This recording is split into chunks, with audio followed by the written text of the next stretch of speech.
राज्य के सहकारी समिति कर्मचारी संघ के साथियों के बीच में आज हम लोग आए थे। इन लोग हड़ताल पे हैं, अपनी जायज़ मांगों को लेके हड़ताल पे है और चर्चा करके ये स्पष्ट तौर पे दिख रहा है कि इनसे अव्यवहारिक रूप से कार्य कराने की कोशिश की जा रही है। इन लोगों ने बताया कि पूर्व में सरकार में जो धान खरीदी के समय सूक्ति आती है, लगभग 17% नमी रहती है उनके कहे मुताबिक धान में, और जब धान उठता है तो ये नमी करीब 13-14% तक आ जाती है। तो इस अनुमान से कम 3 से 4% वजन में कमी आती है। अभी जो व्यवस्था सरकार बनाने जा रही है और बना रही है, उसमें मार्कफेड को तो सूक्ति के लिए राशि उपलब्ध करा रही है, क्षतिपूर्ति सरकार उपलब्ध करा रही है, लेकिन समितियों को एक नया पैसा भी उपलब्ध नहीं करा रही है। ये ध्यान देने योग्य बात इसलिए भी है कि पहले जो व्यवस्था पूर्ववर्ती सरकार में थी, 72 घंटे के अंदर धान के उठाव की बात थी। या तो मिलर उठा के ले जाएंगे धान को, या जो केंद्रित संग्रहण केंद्र है वहाँ पर धान चला जाएगा। अर्थात समिति के पास धान एक निश्चित समय अर्थात 72 घंटे तक ही रहेगा, तो सूक्ति की बात नहीं आती है उसमें।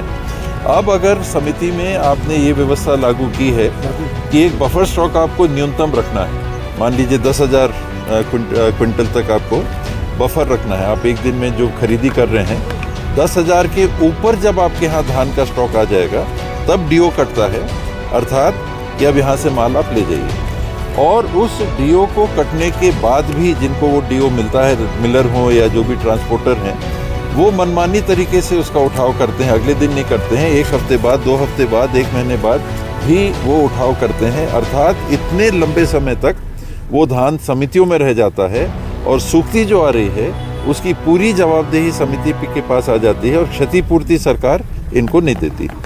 तो इन स्थितियों में करोड़ों रुपए की वसूली अगर समितियों से की जाएगी तो ये संभव नहीं है कि समितियां चल सकें और अपने कर्मचारियों को वो वेतन देने की भी स्थिति में रह सकें, और अन्य जो कार्रवाइयाँ FIR इत्यादि की होती हैं वो अपने जगह।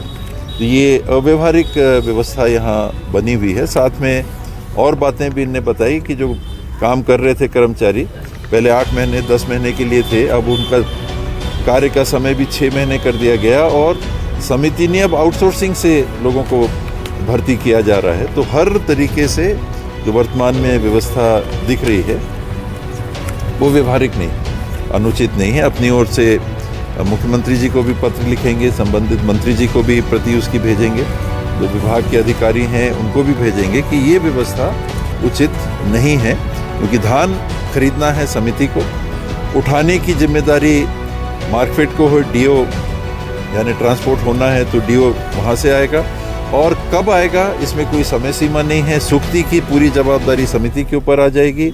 उठ के वो कहाँ जाएगा? अगर मार्केट के संग्रहण केंद्र में वो जाता है तो उनको 80 रुपये 90 रुपये तक की क्षतिपूर्ति वजन कम होने की धान की मिलती है, और उनको जब मिलती है तो समिति को क्यों नहीं, अगर यहाँ 72 घंटे के अंदर या एक निश्चित समय के अंदर धान ना उठता।